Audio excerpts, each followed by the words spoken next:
Coaching in organizations is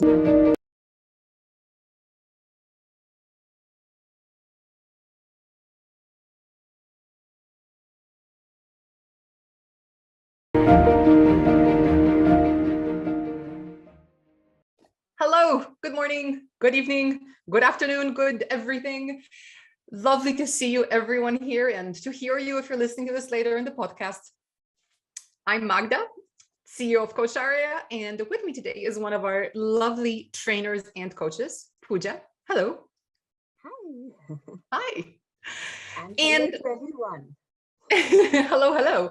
So Pooja is a coach trainer with us, but she has, in addition to that, she has a rich background of working as a coach with many different hats, including working in organizations, which is why she is perfect for this particular session today around coaching in organizations or organizational coaching. And little internal pitch, if you're new to that, Pooja will be doing a 30-hour elective program on this very topic starting end of January, I want to say. So if you are something who either works in an organization as a coach, or you're a leader who coaches others, or you're a coach who's external to an org, but is going to be or wants to work in organizations as a coach, that will be a great program for you. And you will learn a lot of what we're going to talk about today so that you can be an effective coach within companies. So we will, in the notes of this episode on YouTube and on our podcast, we'll add in a link to that program in case you want to consider that in early 2022. But for now, let's set some context. So for those of you who've been attending our webinars on a regular basis, especially lately, we've done actually quite a few that dabble in this organizational stuff. So they're all very different, but we've had leaders from corporations from different levels. We've had, change makers and internal coaches. And, just looking maybe from the outside, if you haven't participated in the webinars, it might seem like, oh my gosh, this again. But the reality is we all work. And if you don't work, I hope you're doing something very productive with your time, and I'm jealous. No, I love my job. We all have jobs, and we at Coacharya firmly believe that those jobs can be made happier, more productive, more enjoyable, more purposeful, and all those great things with coaching being in the mix. And a lot of companies recently have been coming to us because they're realizing that in this world that's changing so much, like it was changing already like crazy before, but with the last 2 years now, 18 months, everything's upside down. Organizations have had to adapt so quickly. Individuals in those organizations have had to adapt. People, imagine working in a company that formerly was open office plan with a cafeteria, how much your life has changed from that to this, but only for meetings even, right? Like you're on your own a lot. So there's been so much change that organizations are really looking for what are some ways that we can adapt to change? How can we build resilience for when the change inevitably comes? Because as we've realized, it can come fast and furious without any warning. And it could be the kind of change that nobody anticipated, as with the shift to remote work, for example. So coaching in organizations is more relevant now than it has ever been before, I think. So we, Coacharya, and you, the community, all of us coaches, we have a part to play in that. And what an exciting part to play, because we don't go into organizations and say, hey, do this and this. No, we go in there and we help you figure it out, which is pretty cool because it's very empowering and it leaves the recipients of the coaching in charge of their own destiny, so to speak. So personally, I think it's pretty cool to have coaching involved in organizations. And we do it a lot at Coacharya. And Pooja does it a lot as her lovely self in the work that she does in the world. So that's my introduction. Pooja, why are we here today, do you think? Wow. I think, Magda, first off, thank you so much for bringing me on and having this wonderful audience in front of us. So really looking forward to digging into this very passionate topic of organizational coaching with you. And I want to appreciate how beautifully you have encapsulated the entire spectrum of, what is organizational coaching, why, and even why the significance today. So you have very rightly said, pandemic has been our biggest teacher for the past 18 months. And for organizations that are now, who went from full-time in person into full-time remote to working out whether they continue to stay remote working or hybrid working. Now we are trying to figure out our new way of being and working. This is the most poignant time that we can introduce the modality of coaching. And why I say modality is because coaching, as we all would agree, is not the end goal. Coaching is a way that we do things, the way we show up. It's a way of being, right? And so pre-pandemic, we may have found ways that managers tell or organizations advise, and all of that used to be happening. But today, when the focus is on relationships and how do we create that sense of belonging when we are so virtual and across, this screen, how do we create that trust, that sense of belonging, not just in a one-on-one relationship, but organizationally? And what better way than coaching?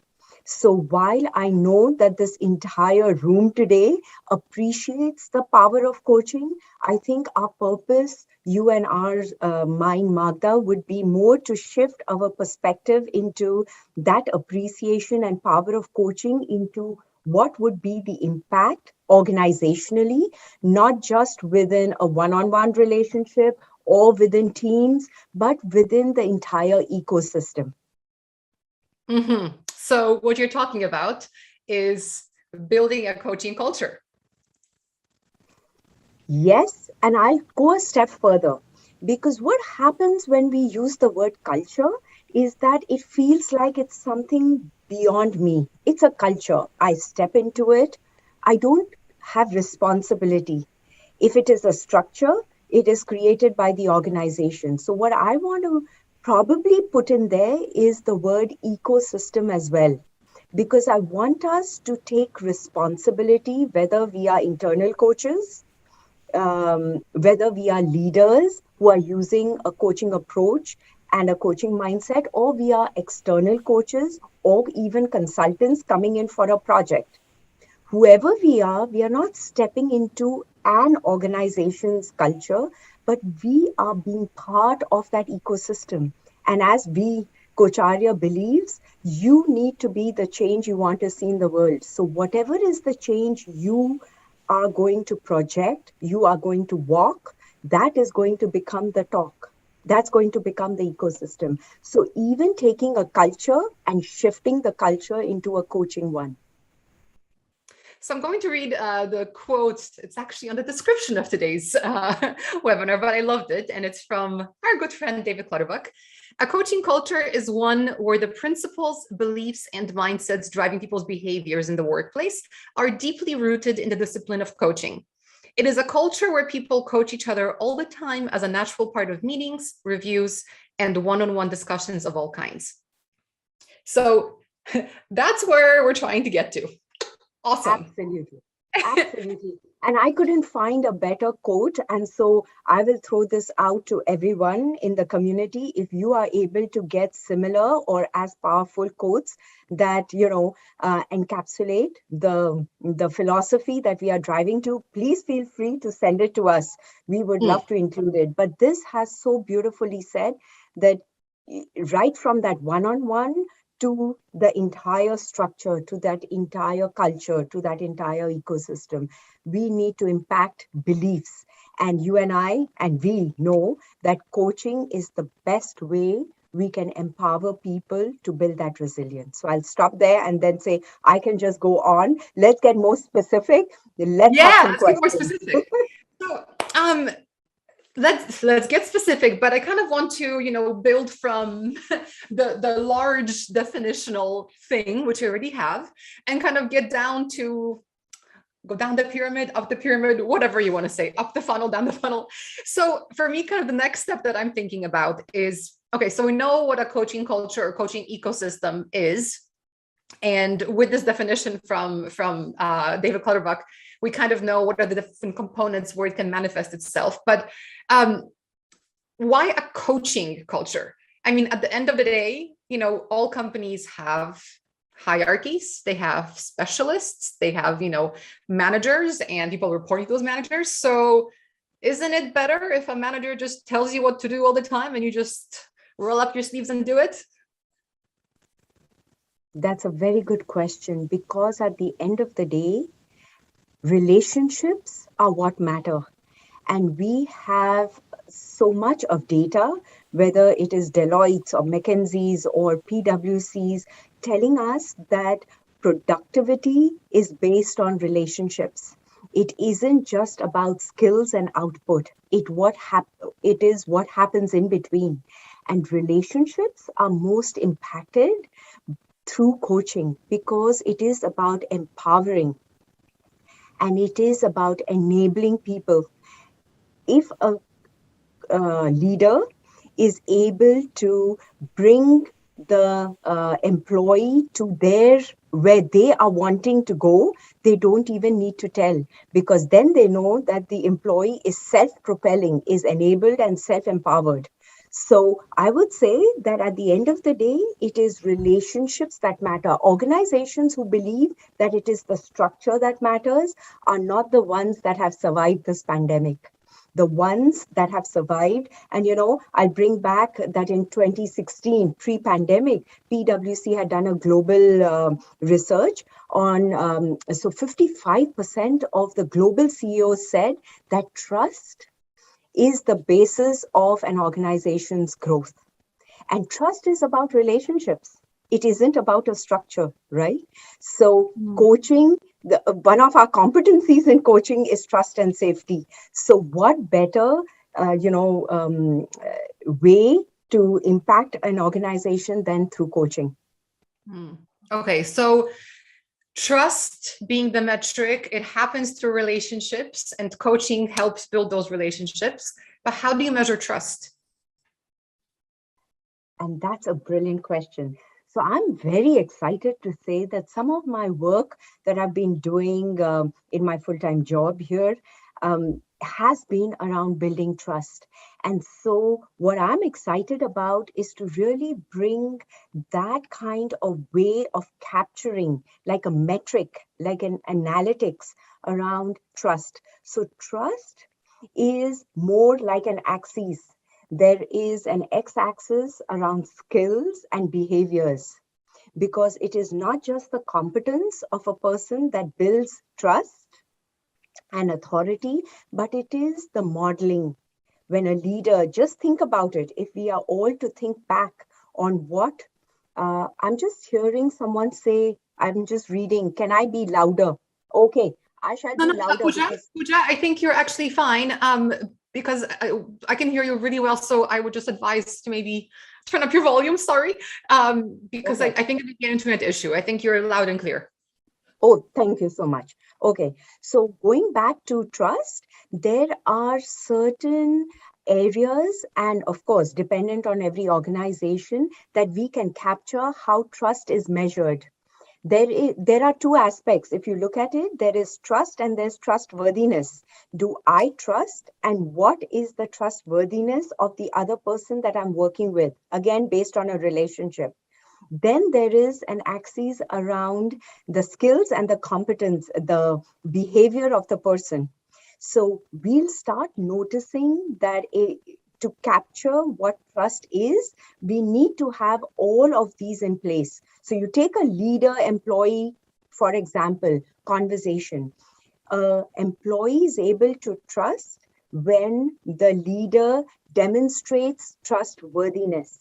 And that is not just about their authenticity, their honesty, their transparency, their accountability, but it is also about their skills. Are they the experts in their area of work? So these are the two things that inspire trust. And how is it that we show up to reciprocate that? So all of this together will then become some of the metrics that have to get captured to determine trust. And that will be something that I would love to work on with a couple of, whoever is interested in, and figuring out how do we do that specifically with every organization, because every organization is different, just like every human being is different. And that's the beauty. Again, I come down to, that's the beauty of coaching. You talked about that pyramid, go up and down. So I am scaling up and down. It comes back to coaching, relationship, and trust. Does that answer your question? Yes and no, because that just makes me have more questions. The trustworthiness is something that just came out, really hit me in the face a little bit, because you're right. It's not just authenticity. It's how do you walk the talk, so to speak, right? Can you give us some examples maybe of kind of how a leader can demonstrate trustworthiness?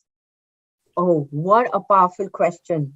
Magda, you have opened a whole Pandora of work that needs to be done on the courageousness of a leader. And the word courage comes from the word heart, right?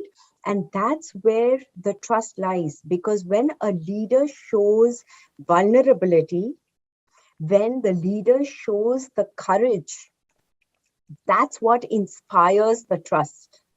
And how do leaders demonstrate that? Not vulnerability as in crying in the room that, oh my God, budgets are bad, people are going to get laid off, oh my God, I'm so sorry, and tears. That's not vulnerability, but vulnerability is really speaking from the heart, and which touches the others. So talking about how do you create that space of vulnerability that a leader leads, and that the ecosystem of an organization demonstrates as part of its performance and accountability structures, that brings forth the trustworthiness. So I think you have hit the nail on the head, Magda, by saying that it needs to begin somewhere.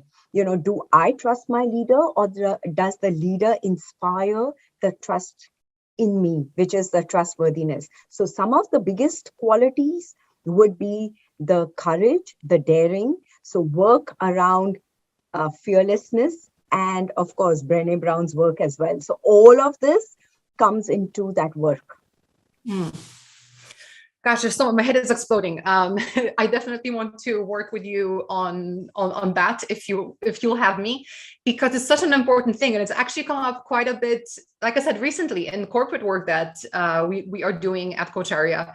And organizational coaching, it's such a big thing, right? In the beginning, we talked about the audiences, right? We have coaches who work as coaches internally. We have coaches like you and me who might go into an organization and coach others. And we have leaders who act as coaches or have the hat of a coach. So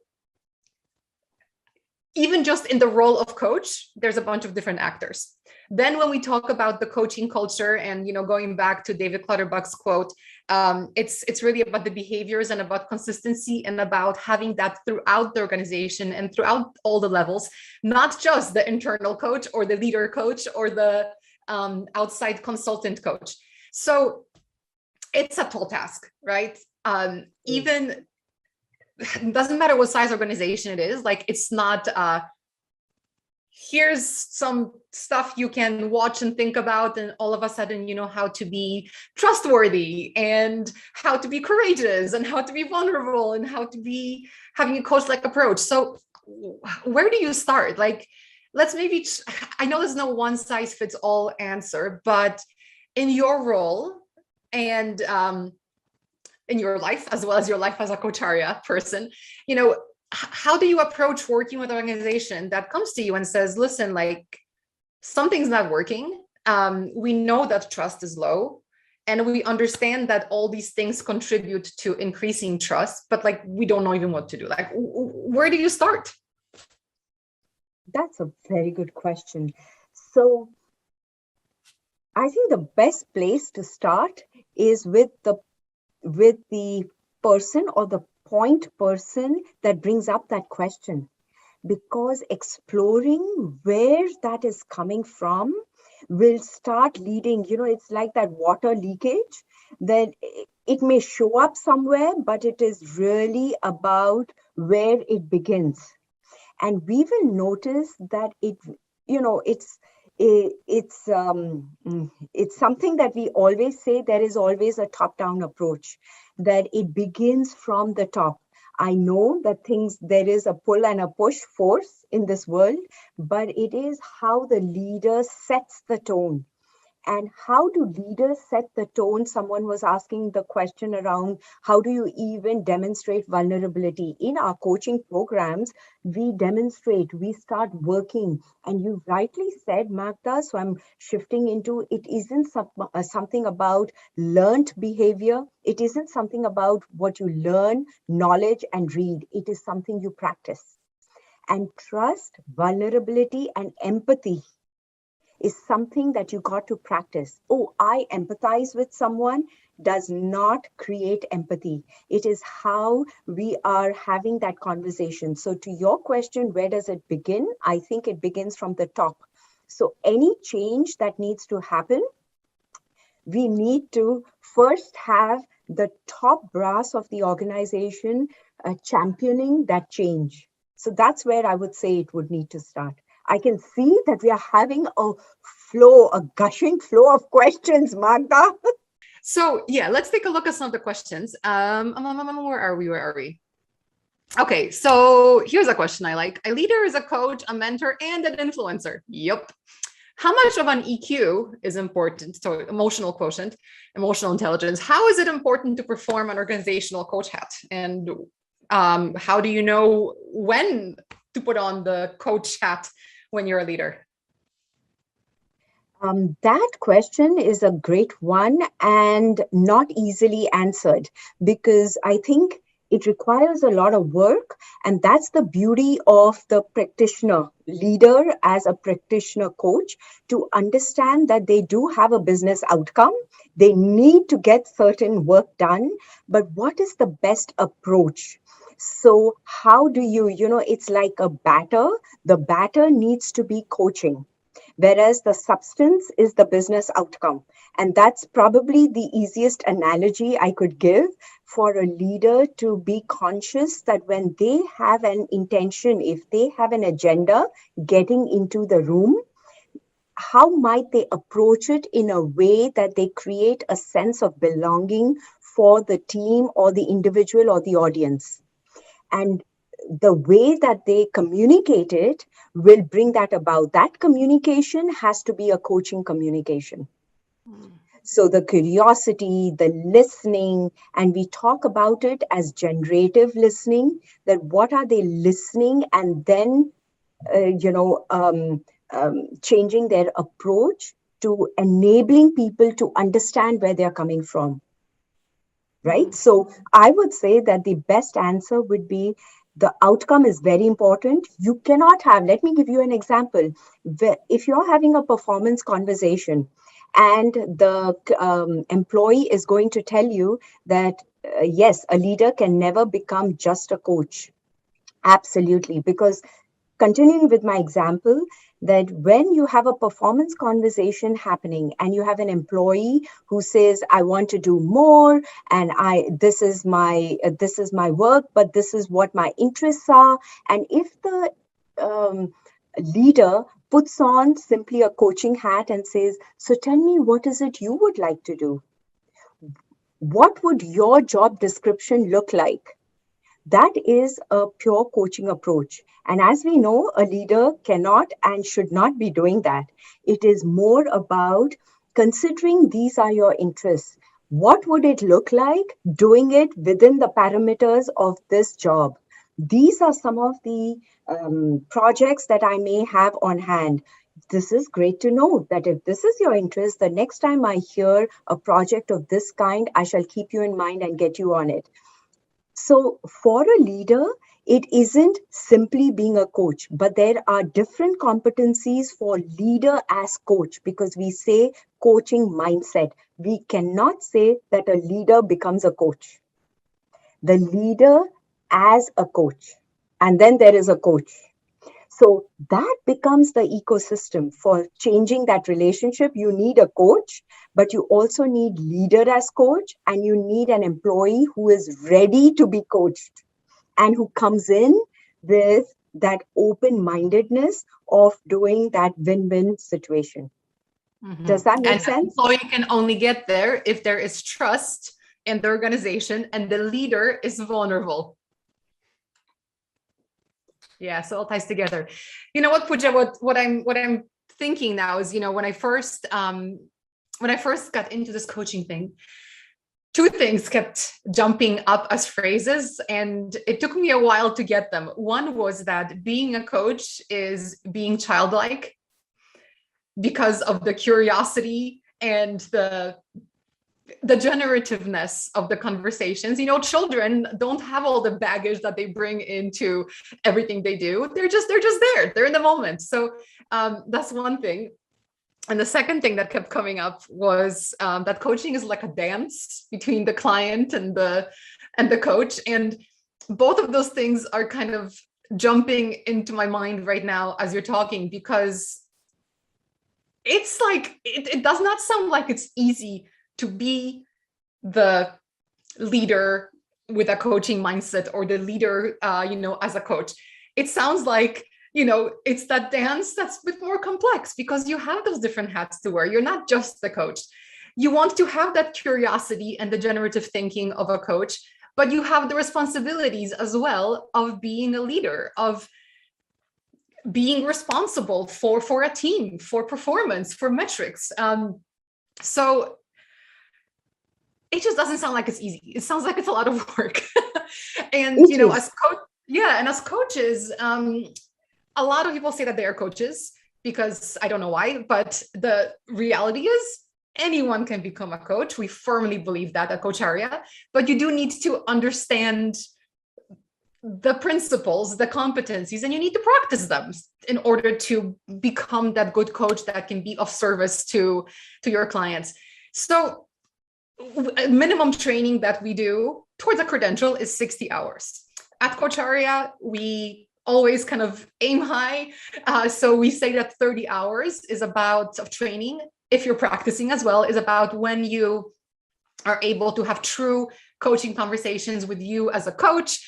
Happy days, awesome. That's when you are dedicated to being a coach. When you're a leader with all these different things that you have to do, I'm guessing there aren't a lot of people who'll be like, oh yeah, sign me up for, 3 hours a week for 20 weeks plus coaching practice and reading, and I'm going to be the great leader as coach as there can be. What can leaders do to learn this coaching approach? I mean, we have programs at Coacharya about it. I don't want to turn this into a pitch. I'm just asking you from the perspective of a person who's worked with leaders and who's been a leader. How do you bring in that coaching approach, even in small pieces, to your leadership? So I'm going to use, first off, I want to acknowledge that powerful metaphor that you used about a dance. And what better way to, to signify a leader as a coach. So think about that dance for a minute, where a tango, where you have a leader leading the dance, and without the employee knowing that there is music. So the leader creates music, the leader starts leading, and before you know it, the employee and leader have traveled the dance floor. doesn't that happen? And that is the beautiful analogy, the metaphor that you took about dance. Coming back from that into what can leaders do, I think the easiest way in such a small snippet of time is to say, to start with self-awareness. When a leader begins with, and what's jumping up at me is the work that around clear leadership that Jervis Bush has done on the experience cube. And I will encourage leaders to create some self-awareness around that. What is happening for them? What are the fears that they are experiencing? What are the thoughts they are having? What are they noticing? So all these, and what are they finally wanting out of a conversation, out of a year of performance? So where a leader needs to begin is self-awareness, and then the appreciation that the person in front of them is just like them, a person who, if you shift the relationship, a leader is also reporting to someone. So a leader is also an employee. And that is the awareness that a leader needs to probably begin with. So if we are to have a 1-point beginning, maybe I would say that the first point is self-awareness. Which is also what we learn in coach training. I'm smiling ear to ear because so when we do work with organizations, especially kind of action learning stuff, when we talk about, taking a group and forming it into a team, the first thing that we do is kind of a workshop that doesn't sound much like work or more like or like coaching, because it's about kind of getting the vulnerability out and sharing the humanness of each other. Your hero's journey of how you got there, your, I don't know, story of your favorite pet, whatever it is, just like something to help each other see that we are all humans. And once we can interact on that level, the other levels become more easy to build on, so to speak. So yeah, just going back to the whole vulnerability thing, and we're all human, I suppose. And Magda, you say that as usual very eloquently, because if you even take it that when we are human, we do come with skills and we do come with resilience. It isn't that we built resilience from scratch as a child to today. We do have innate resilience. So when a leader starts becoming self-aware and aware that the person that they are talking to has some innate skills and a talent and strength and resilience that they come with, if there is that curiosity, they may be surprised at what they have in front of them, because they don't have just a job description that they are talking to. They don't just have that role. They have a person behind that role. And they may surprise themselves that they never knew about the strengths in the room because they were never curious. They converted people into robots and machines, right? So you want to convert people back to people. Yeah. You mentioned in the beginning, relationships are at the core of all of this, right? Yeah. So it would be great in organizational coaching. So let's take that overview where we begin from at every, you set up structures. Every ecosystem needs to have structures, but behind the structure, the purpose is impacting a relationship. So people lead to productivity lead to results. And it isn't work that leads to results. And I think that's the shift that coaching will, within organizations, start bringing. And we need to see that ecosystem. So when we support, and you talked about, so I want to take a minute more to say that there is a power in having that basis of 60 hours and 125 hours of understanding of what coaching is.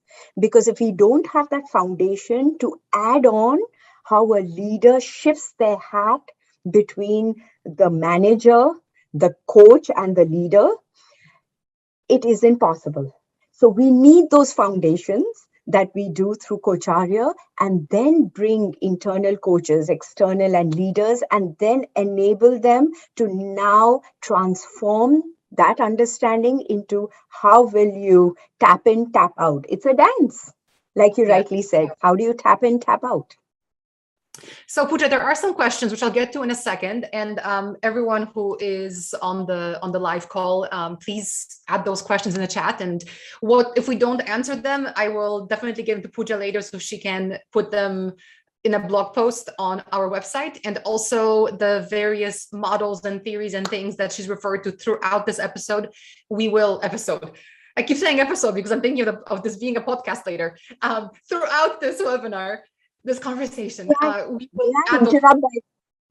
I interrupt by saying, or I will invite them into this 30-hour space where we will discover it together. Definitely. You guys, everyone's always invited to take part in our training programs. Of course, we want you there. But I'm saying, like, we'll add the references as well, so you can read them on your own. So I have a couple of questions, and we have 20 minutes left, so plenty of time.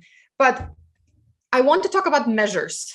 I know we talked about at the very beginning about, trust and how that's something you want to develop. How do you measure that? Great, awesome, happy days. That's the future. Today is not the future. Today is reality. And what's great is that the world is waking up to coaching. It's wonderful that organizations are waking up to coaching.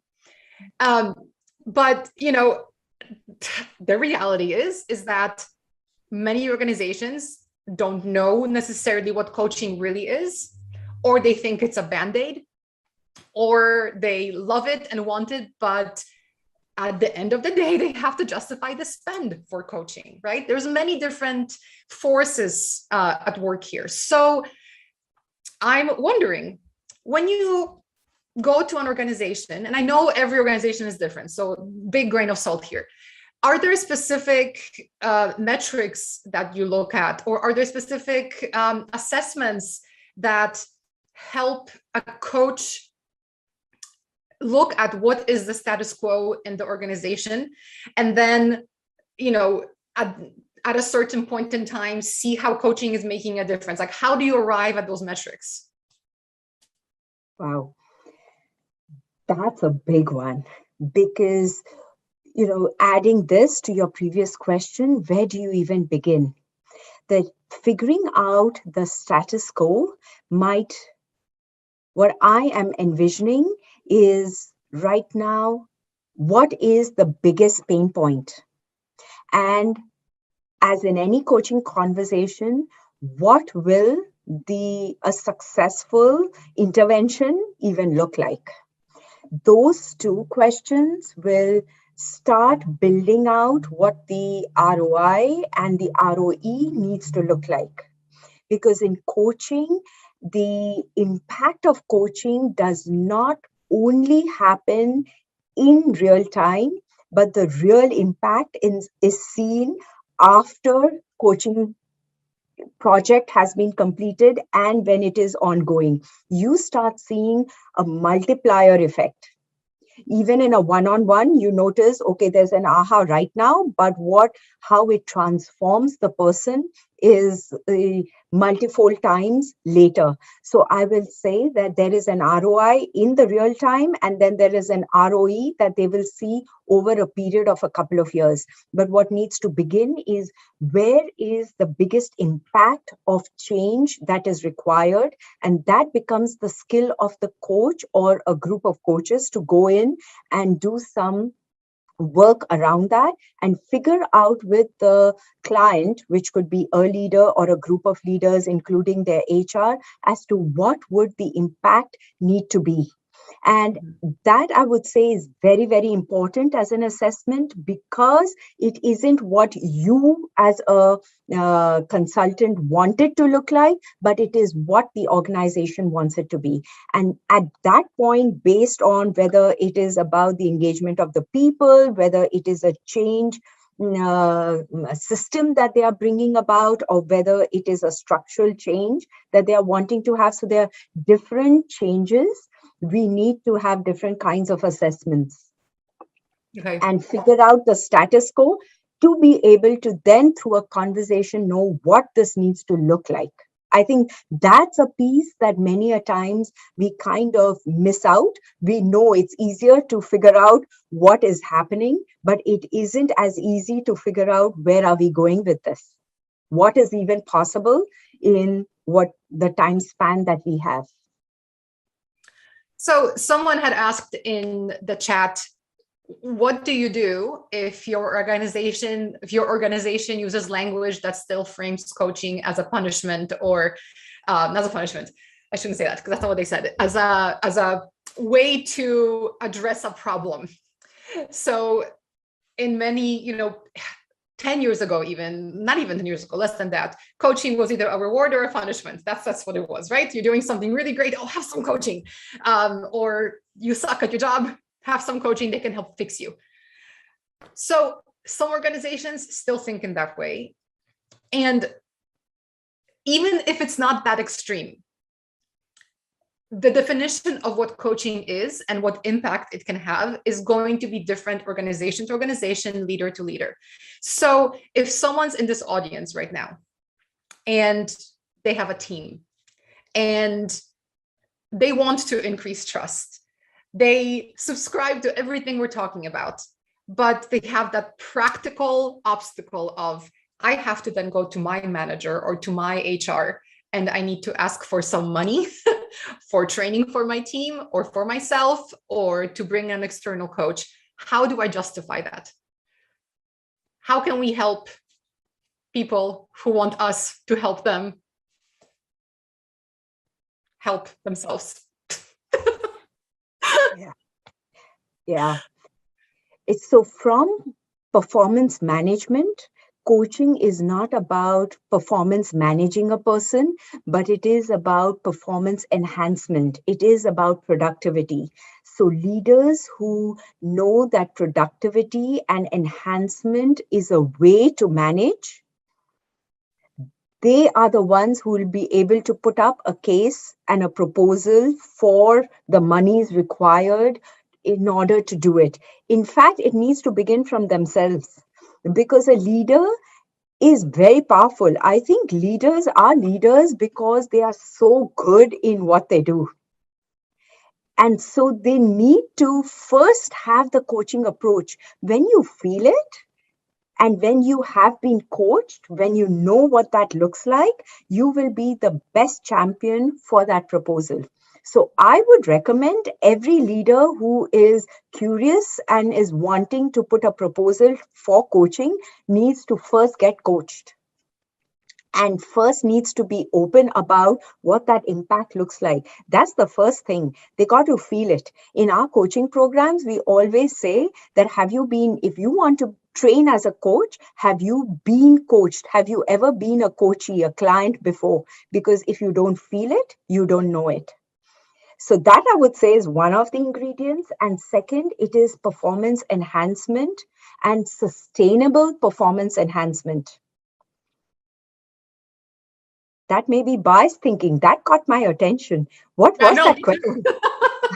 Right? That biases, that is something that I get focused on. So what are biases? Biases are not always, the bad. Biases can also be the positives. A positive bias can be very empowering. So biases, by their very nature, a bias about bias is that it is a negative bias. So I would say that, yeah, that's... yes, and we are all very biased, because if we aren't, we don't have, it is our thinking. Nothing is right or wrong. It is thinking that makes it so. So, and the moment we think, we come with a bias, we come with a belief, we come with, so that's that entire ladder of inference that I'm talking about. But having said that, to create a proposal, it needs to be in the positive. It needs to be future focused for coaching to have its rightful impact. It isn't about setting something right. It is making things better. And making things better is not about glass half empty. It is about glass half full. Even when a person is not performing, if you pay attention to their strengths and develop their strengths rather than erase their weaknesses. The more you spend time on erasing people's weaknesses, the more you are being unproductive. You pay attention to people's strengths, their weaknesses will always get taken care of. So Love it, strength, love it, love it. yeah, good. And speaking of strengths and building strengths, I was just looking at the description again, and like I really like the last question we put in there. And how does coaching help develop team spirit through a shared mission? Because we started off talking about this is a culture shift, right? It's instilling a coaching culture, and it can't just be done in little pieces here and there. But once you have a coaching culture, it does manifest throughout the organization. And you do feel it. I've been through it. I hope at Coacharya, if anybody from my team is on the audience or listening later, I really, really hope that we have that culture. I think we do. If we don't, let's talk, because wow, that would be a big fail. But I think we're good. So, you never know. I have to ask. I wouldn't be a good leader if I didn't. So let's talk about that. How does coaching create that team spirit around a shared mission? Oh, it absolutely does. So the question for all of us who are so sold to coaching, coaching begins by bringing that awareness. Your question brings in the appreciative inquiry for me, that it is about dreaming together. It is that shared vision, and shared vision is the individual values, beliefs, dreams, and it is the organizational vision as well. So how do each person's values together with the organizational value merge? And globally, again, going back to the word ecosystem, it does come together. Ancient wisdom that Coacharya's work is based on is about the global oneness. And that's where that dreaming needs to happen. And coaching is all about the what. What is coming up? What do you believe in? And bringing that dreaming and then the co-designing and the co-creating together. So I know, I'm not sure if I'm answering your question, because to me, it is a given that you bring the modality of coaching into the mix and you have a shared vision. You have shared responsibility, accountability, and results. Cool. Thanks, Pooja. We are done. Our purpose is done. I thought the webinar was finished when I did the definition in the beginning, but just teasing. Oh my gosh. This is a big subject. I never want these webinars to become a sales pitch, but I think a little bit I want it today because this is such a big space. And, as we can see in the chat, there's a lot of people in our audience who do this kind of work, and that's awesome. And it's always lovely to see a lively debate in the chat.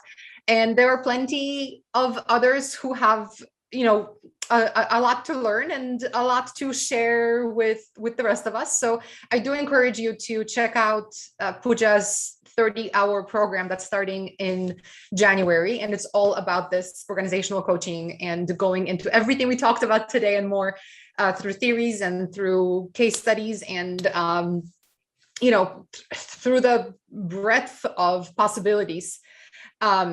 Because each organization is going to be a little bit different, but the commonalities are definitely there. And I think, the more I learn about coaching, and forget organizational, in any aspect, the more I learn about it, the more it's obvious to me that we are all more alike than we are different. And of course, we're all special, of course, but there are commonalities that we should celebrate and leverage, frankly, to build upon, both as individuals, but organizations as well. And, our company culture at Coacharya is very different to, across the street, there's a construction company. we're separated by 100 meters, but they're different, and that's okay. But I bet you that when it comes down to it, if I were to talk to their CEO, there's going to be some stuff where we're both like, oh yeah, I went through that. Or, oh yeah, like when we did this, like these things don't make your organization the same or boring or whatever. We all have issues, we all have problems, and we all have, I think coaching is not the silver bullet by any means, but it's a way to kind of surface those things that, especially the issues that we all end up experiencing at some point, around building trust, around vulnerability. I mean, I don't know, maybe I'm philosophizing a little bit, but we have these similar conversations every time we talk to a potential corporate client. And I think there's something to it. So if anyone has additional kind of approaches that you've had success with in organizations, whether you're internal or external to it, please email me. I would love to keep this discussion going on our blog or perhaps a future webinar, and perhaps Pooja's course, because there's so much to it. And I think there's more in common than not. Anyway, Pooja, that's my kind of parting words. We have 5 minutes left. I would love to say again. May I, what you just said, I want to reiterate that would love a healthy debate, and would love for, the audience to join us as well. 30 hours we have to debate, to challenge, and to share, because the wisdom that we all bring helps to co-create. So it would be fantastic. And what I'm hoping that we'd work on real time projects. We get to even pilot these projects that you may be having in your mind with, that let me create a different world within my organizations. Come join me. Let's create a pilot, and off you go to try and, make that happen. So absolutely, we could do that. I also want to say that coaching in organizations is not about only getting people to agree to your own point of view. It could be agree to disagree. It could be to even help people understand where we are coming from, that your voice is heard, that when you feel heard, when you feel understood, probably 80% of your stress and your disengagement is taken care of. Sense of belonging is at least that I was understood. And my pain or my stress or my fear or my whatever was taken care of, because it's like, a dark room and light. The moment you're understood, it is light in a dark room. I love that. And I 100% agree. Yeah. Pooja, thank you so much. Thank you everyone for listening, for attending, for the discussion and the feedback. Thank you. We will see you here same time next week for our Masters in Coaching series. But something tells me that we're going to have a continuation of the discussion again, because it was useful, if nothing else. I think it was really useful. It makes me think a lot. So thank you everyone for attending. It's lovely to have you as part of our community. We wouldn't be doing these webinars without you. Just so you know, when I started 4 years ago, we did one webinar a month, and we had, I think, maybe like 30, 40 people who were attending, and it was great, and we loved it. And now we have them every single week, and there are hundreds of people attending and hundreds more watching later and listening to the podcast. And it's just lovely to see this community spirit, because together I think we are making coaching more known and accessible, which is pretty freaking cool. So thank you everyone for being here, and to everyone who is watching or listening later. We love you and we appreciate you, and we will see you here next time. Thanks everyone. Yes. And thanks, Pooja. Thank you so much. And thank you everyone for the lovely questions, insightful questions. Have a great rest of the day, evening, wherever you all are. Bye. Bye.